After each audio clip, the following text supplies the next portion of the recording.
want to tell you about how special these folks are that I work with. This morning kind of felt the Spirit leading us to change the order up a little bit. And I walked over and told Linda, she was walking in to lead worship, I'm moving your solo. Solo you didn't know you had. You now have, and it's going to be after the sermon. Here's what I need you to do. And then I walked over to Greg. He was already playing. I said, I know you weren't supposed to play an offertory this service, but I need you to come up with an offertory. And they just smiled and agreed. And I think in a few moments, when you hear what they present after the sermon, you'll know why I wanted to do it that way. In the 11th chapter of the reading Marianne had for us this morning, it says in the 11th verse, Jesus did this, the first of his signs in Cana of Galilee, and revealed his glory, and his disciples believed in him. Did you ever have one of those moments when you were in the middle of some big thing and everything had just seemed to be going great, and then suddenly you have that moment when you realize you have forgotten something really important and the whole thing is about to fly off the track? That's a tough moment, isn't it? I was serving at First United Methodist Church in Ardmore, and when we were in Ardmore, a couple we were very close to, the guy was the Episcopalian priest. His name was Jim. Jim and I are really good buddies, and we still are to this day. And one day Jim came over to me and said, Rob, we Episcopalians are going to have a big wedding. I said, good, Jim. I'm glad to see Episcopalians still do that. And he said, but we need a bigger sanctuary. We were wondering if we could come over to the Methodist Church and have it over here. And I said, well, that'd be great, Jim. Just want to remind you that if you serve communion, in the Methodist, we believe you have to offer it to everybody that's there. And Jim said, that's no problem. We do that in the Episcopal Church too. That'll be great. So the Episcopalians came over to do their wedding in the Methodist Church. Some of the Methodists came out because, you know, when there's a new animal in the zoo, y'all like to go see it, right? I want to see how the Episcopalians did things. The wedding's going along, and it's really beautiful. Episcopalians are really good at that sort of thing, you know, real high, beautiful worship. And then it gets to the part where it's time for communion. And my friend Jim the priest is up there inviting everybody to come forward for communion. And it was right at that moment when I realized and remembered Episcopalians do not use Welch's grape juice for communion, right? They use wine. And I had failed to say to Jim, since you're in the Methodist Church, old buddy, why don't you use a little of the Welch's? Mr. Welch's was a fine Methodist, and we honor him to this day by using his grape juice, which is a true story. I had forgotten that. And I see all my beautiful Methodists lining up, right, to go take communion, Episcopal style, right there in my altar in front of John and Charles Wesley and all the other saints who've gone before us. And I'm thinking, okay, this wedding will be over about 8:35, and about 8:36, my bishop's going to start getting phone calls. But that's not what happened at all. I was standing strategically next to Jim when the wedding ended, and all my little Methodists came up to him and said, Pastor Jim, where do you buy your grape juice? It's a lot better than ours. Weddings are a time of joy and celebration, right? Whatever it takes to get that smile going is a good thing. I would want you to know that in Judaism, wine is an important part of that tradition. We'll take a group from here in April to Israel, and you'll notice on Shabbat, which is Sabbath there, or any of the other high holy days that fall while we're there, people will celebrate with wine. Wine has a symbolic meaning in the Jewish culture. It signifies plenty. It signifies having a lot. So it's a very important part of a wedding. It represents that the couple will be blessed and that they will have plenty during their marriage. It's the same sort of thing, you know, we kind of Methodists do and Protestant folk. When we have a wedding, we put up a table, a folding table, we get out of the basement, and we put a little apron around it, you know, so it looks beautiful and eloquent, nice enough for the Queen of England to use. And then we wrap up toasters and put on that table to give the young couple, which is a sign that they'll have plenty and many blessings in their time together as a couple. So in Judaism, it's the same thing, but instead of giving them 18 toasters, you drink wine and lots of it. I would want you to know that about this story as we get into it. Now, the story is about Jesus and his mother and his disciples attending a wedding. I can remember a few times as a young man when I had a rock band, and I would call my uncle and say, "Can we come eat at your place?" And he'd say, "Robert, I'd love to have you." And I'd say, "Well, can I bring a few of my hungry friends?" And he'd say, "Yeah, bring the band," because he always knew who it was, right? This is kind of reminds me of that same thing. Jesus and his mom get invited to a wedding. "Oh yeah, I'm bringing 12 of my friends." Now the custom was, in those days, weddings happened in a very particular way. We talked about that during Christmas. It was a 3-step process. It took at least a year. It was arranged by the parents and witnessed by the entire village. And this is a little tiny village. To this day, nobody really knows where Cana was. It was so small and insignificant, it doesn't appear on any maps or anything from the ancient world. So just a little village, a small town. Everybody knew what was going on. Everybody knew this couple had been brought together. And in the tradition of the time, what would happen is that everybody in the town would come together, led by the men who would be singing, and they would be waving olive oil lamps filled with olive oil, and they would go first to the bride's house. And this was very important. This is a very significant but fun ceremony. The bride would come out on the porch, and for the first time in her adult life, she would remove her veil. Remember, in those days, particularly in that part of the world, as some traditions still do in that part of the world, they wore veils. So this would be the first time since she was a little child that she had removed her veil and revealed herself, her radiant beauty, they would say, to the world. And everyone would celebrate this passage from being a girl to being a woman, a wife, and a mother in this way. And then this all happening on Tuesday evening. The men would be singing, swinging their lamps through the village, everyone following them. The men would sing some, shall we say, lusty songs about marriage. And they would go to the groom's house. And then a party would begin that lasted 7 days. Have you ever been to a party that lasted 7 days? I've been to some parties that after 7 minutes I wanted to go home, right? When I was a kid growing up, half of my family was Baptist, half of my family was Catholic. My mother and I, we were Methodist, so we were like Switzerland. We were the two great superpowers in our family came to negotiate treaties at our house. I knew that if you needed to stay out of trouble, you talked to the Baptist side of the family, but I also knew if you wanted to have a party, you went with the Catholic side.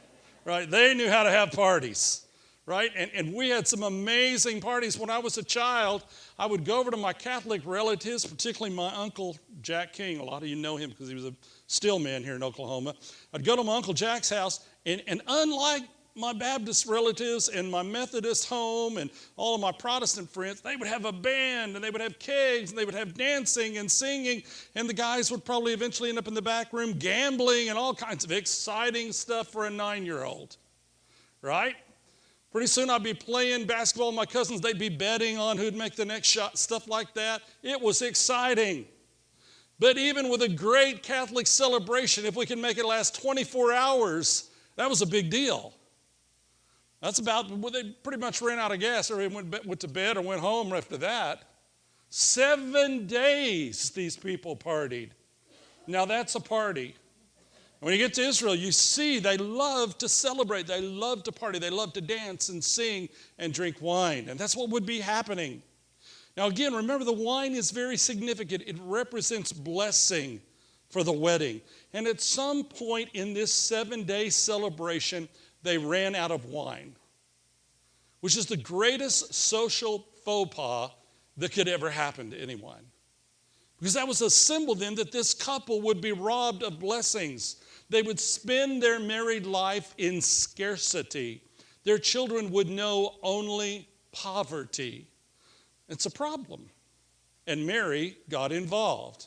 I don't know if she was a friend of the bride's mother, or if she was a friend of the bride, or if she just had compassion for the situation. But she looked at her son Jesus and said, "You need to do something about this." Now, for many years I've been a pastor, and my family does not impose on me too much.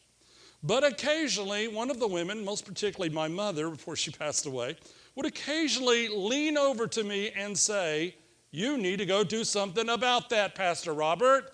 Meaning, my son, you need to go do something about that. And I know that at those times I would probably do something like, "Oh, Mom, I was married with kids." I would turn into an 8-year-old in those moments. "Oh, Mom, don't make me do that." I don't know how Jesus responded exactly. I don't know if he rolled his eyes. I don't know if he said, "Oh, Mom, come on." But what we do know is he said, "My time is not yet come to be revealed."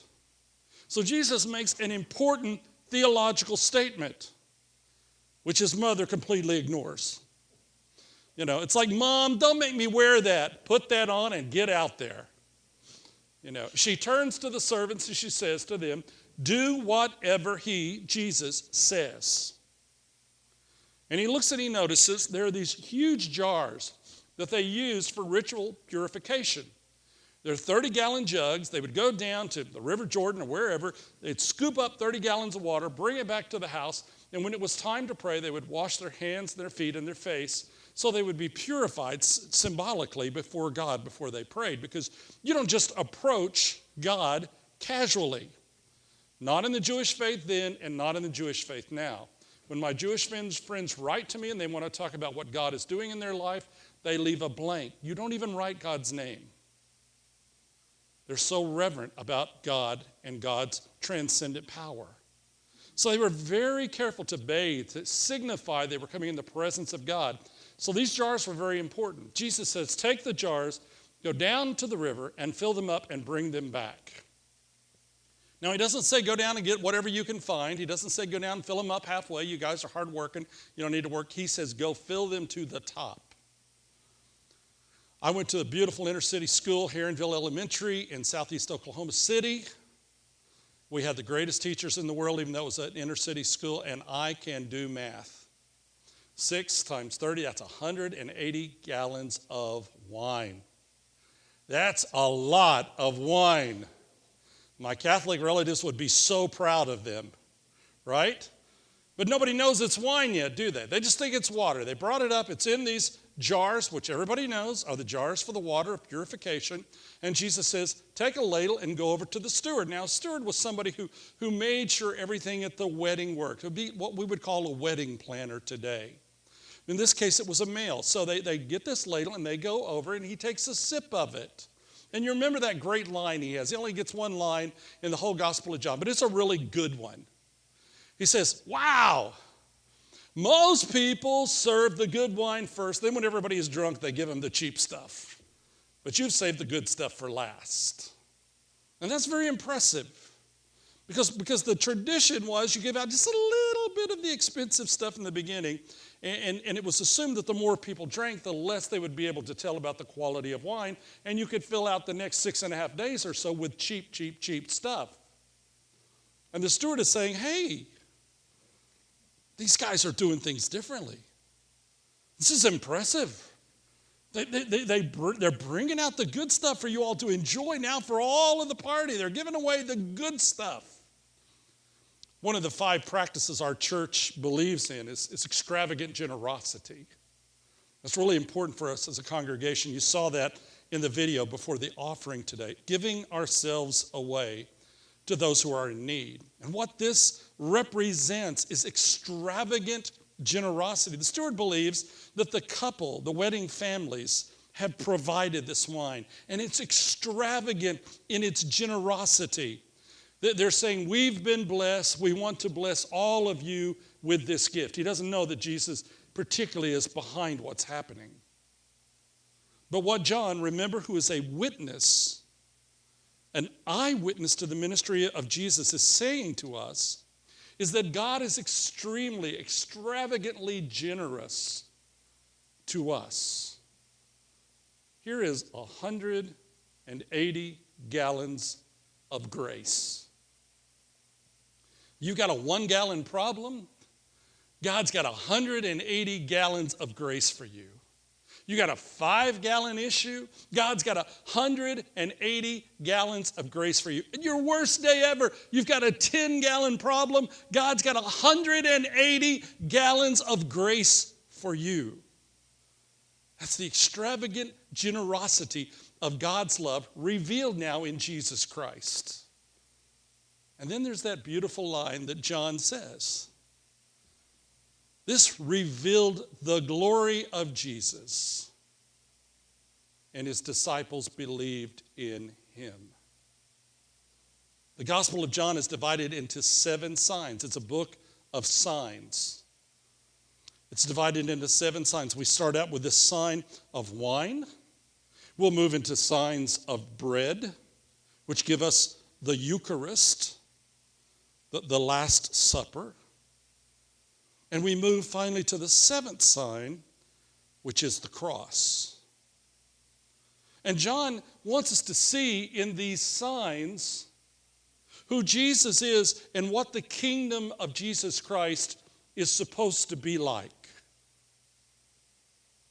Now, we live in a world that's not representative of the kingdom of Jesus Christ. There's a lot of brokenness and heartache in our world. And John is saying, in the midst of that brokenness, that heartache, that darkness, as John likes to call it, God is revealing these moments of light in which we witness and experience what the kingdom of Jesus Christ is all about. In this case, extravagant generosity, blessing, and grace. In the sign of the water turned to wine. Now, as a country, we've come a long way, haven't we? I mean, in my lifetime, I've seen in Oklahoma, when it was illegal for people of different races to marry. You got to give Oklahoma credit for what they did back in the late 60s when it was illegal for whites to marry non-whites. Oklahoma tried to sort of liberalize that and say that, well, at least whites and Native Americans could marry. But that was taken to court, and Oklahoma lost. We've gone from a time like that to a time where we would look askance at anybody who would make that kind of a statement that the people should be restricted in marriage because of their racial background. I grew up in a time where we would go play football on Friday night. We would load up in the bus. I came from a community that was racially very mixed. We would go to other communities where my black teammates couldn't have bought a home. It would have been illegal for them to spend the night in that community. When we finished a game, there were policemen standing on the field to escort my black teammates back on the bus to make sure they got out of town. Things aren't quite that bad now. But we still have brokenness, don't we? We still have systematic racism at the highest levels of our government. Things that are said and things that are done that are heart-wrenching and indicate the kind of world in which we live. The church is not immune. It happens in the church too. We're often the perpetrators of injustice instead of the redeemers from injustice. That's just being confessional. That's just being honest. And into this world, you and I are called to reveal Jesus Christ. Into this world, you and I are called to pour light in the darkness. Into this world, you and I are called to be a people of signs. Signs that point to Jesus Christ. Some of you ask sometimes about this little bracelet that I often wear. It represents a group of people in Ethiopia. They were almost wiped out by genocide because of their religion. They happened to be Jewish in a continent where most people at the time were not Jewish. Nobody was. They were being wiped out until they were rescued by Israel and carted off by the tens of thousands to start their lives over in Israel. But they were almost wiped off the face of the planet of Earth. That's modern history. And into that world, you and I are called to pour in the light. We're called to live as sign people, as a church that is a sign in that world. Everybody has to find their own way to do that. This time of year, when I was thinking about Martin Luther King Jr., it causes me to evaluate my life. And how am I living as a light in my world? How am I shining light in the darkness? What do I need to do in my life every day, where I work, where I live, where I play, in my relationships? What specifically can I do